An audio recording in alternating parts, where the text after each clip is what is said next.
The narrator insists he is not crazy, just very nervous and extremely sensitive, especially to sounds. He claims he can hear everything, even things in heaven and hell. He says he loved the old man he lived with, and the old man never did anything wrong to him. But the old man had one strange pale blue eye that looked like a vulture's eye. Whenever the narrator saw it, he felt cold and frightened. Soon, he decided he had to get rid of that eye forever, even if it meant killing the old man. Every night at midnight for 7 nights, the narrator crept into the old man's room very slowly and carefully. He carried a covered lantern and opened it just enough to shine a thin ray of light on the old man's eye. But every night, the eye was closed, so he could not do anything. On the 8th night, while opening the door, the narrator made a small noise. The old man woke up and sat up in bed, calling out, "Who's there?"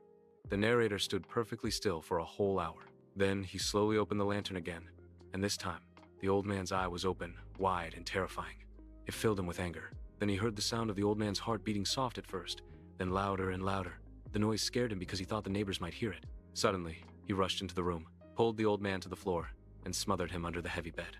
After a while, the heartbeat stopped. The old man was dead. The narrator cut the body into pieces and hid them under the floorboards. He did everything neatly, so no one would ever find out. At 4 in the morning, the police arrived.